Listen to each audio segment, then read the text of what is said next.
Welcome to a new edition of the Neon Jazz interview series with London-born, Irish-based jazz composer, performer, songwriter, arranger, producer, and teacher Carole Nelson. We had a good talk from her home base in Ireland about the new 2022 release, Night Vision. This is the third recording from this relatively new project made up of Cormac O'Brien on bass, Dominic Mullan on drums, and Carole Nelson on both piano and soprano sax. Over the years, she has composed and performed extensively and in a wide variety of artistic fields. Her work draws on all sources and aspects of music: jazz, free improvisation, world music, contemporary pop and dance, classical, and traditional Irish music. She's busy and has a great story. Enjoy. First of all, thank you for taking a minute out to talk with me here at Neon Jazz. I appreciate it. Sure, Joe. No problem. So, Night Vision, before we get into the actual album, I want to know, it's been a very strange time with COVID. We're coming out of it, but how did you survive as an artist over the last couple of years? Well, not as badly as I know some people have had a very hard time. Ireland, the government and the Arts Council here were very generous with grants for musicians, so I was able to get project money, which meant I could just get my head down and get on with composing, and I had 3 different projects to do over the period of time. And aside from that, I actually kind of enjoyed the break from the inevitable turning wheel of activity, I heard that a lot. There were silver linings that went into it. So a part of that is your new album, Night Vision. It has to feel good now that the world's opening up and things are getting a little bit better to have a new album out. How does it feel? It feels really good, and I'm looking forward to doing some gigs and getting it out there. We've done one already, which was great. So, yeah, getting the gigs and playing people the music, that's what I'm looking forward to next. So what's the backstory? I hear there's a great backstory for Night Vision. I don't know. Did you read it? I put it on the liner notes. I guess it's good to let people know that there is some kind of a process or a story, So, yeah, where do I begin? It was to do with being here in my home in the pandemic and starting to look more closely at the world around me. I became really aware that everything around me is very kind of cultivated, like fields and, like a lot of people living around here, even though it's rural. And I was trying to find where's the wildness in all of this. And I started looking at insects, would you believe, So finding them very interesting and very kind of alien. Like if you want to meet an alien being, like you look at an insect for a while and there it is. Just strange stuff. So, and I'm just very, for a few years now, I've been thinking, how can I connect what I do as a musician and as a composer with what I'm feeling about the way things are, in the world, particularly around climate emergency and ecology. So, without being too kind of, let's stick those two things together, I wanted to put my heart and soul into the music in that way, that brought that aspect of me into it as well. So you're very accomplished in the world of music. How did this journey begin for you? I suppose as I can give you my childhood background. I have a brother and a sister. We all learned to play the piano when we were kids and used to sing harmonies together and pretend we were in bands and stuff.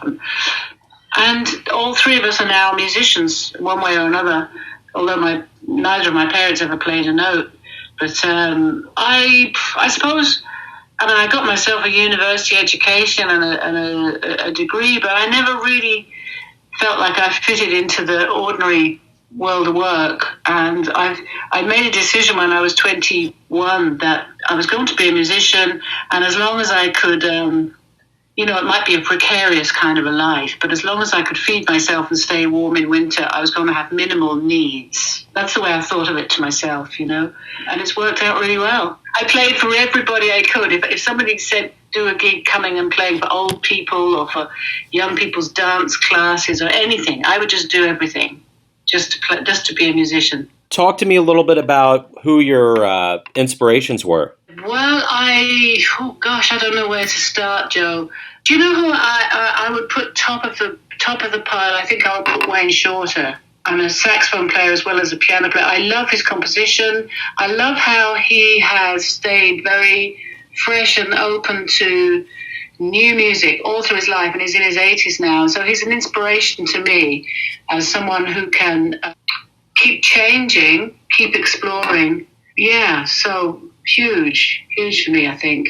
What was the first live jazz show that you ever saw that really blew you away? Probably Weather Report, actually, when I was, I suppose, about 17 or 18. Because I guess I hadn't really understood how much jazz could come into a kind of a fusion music then. And I was just listening to such great musicians. And also, it wasn't so much a jazz concert, but I think Steely Dan were also a big influence around that sort of time, who were just bringing in such really top session players and musicians, like just such quality musicianship. What do you like the best about being a professional musician? What do you look forward to the most each day?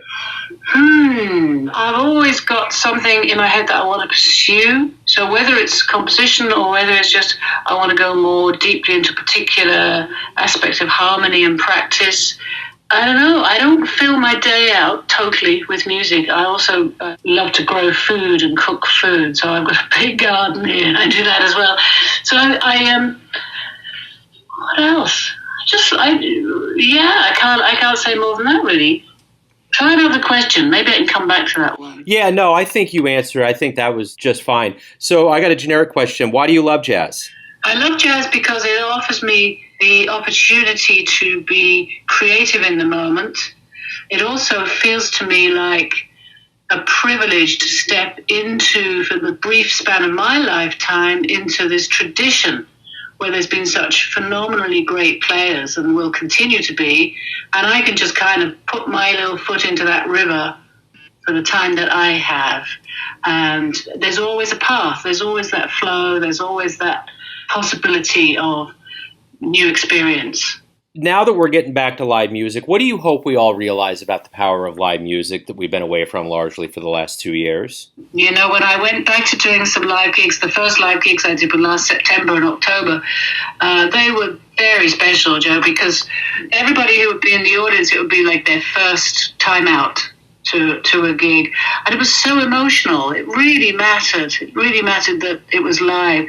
And I guess we all got really pretty tired of doing streaming concerts. And it was good in that it offered something. But, you know, I might see someone I was really interested in who was doing a Zoom concert, and I just kind of couldn't face it, really, after a while. I don't know. I think quite a few people felt that way. Yeah, live.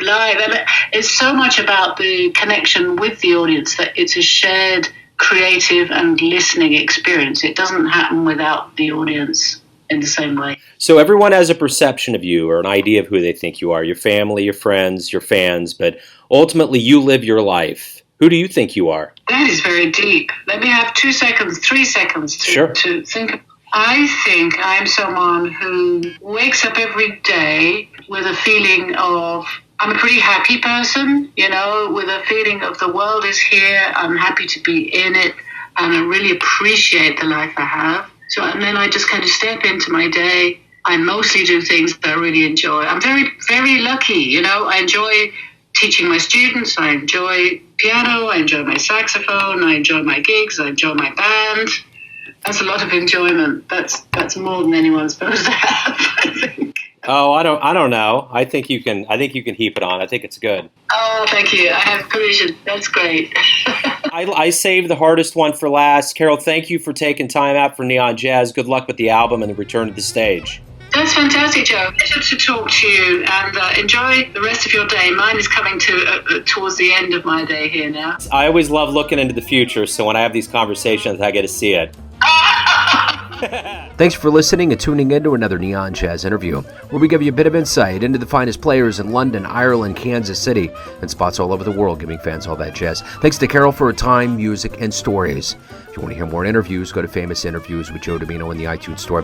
Visit neonjazz at youtube.com, and for everything Neon Jazz all the time, go to the neonjazz.blogspot.com. Until next time, enjoy the jazz, my friends.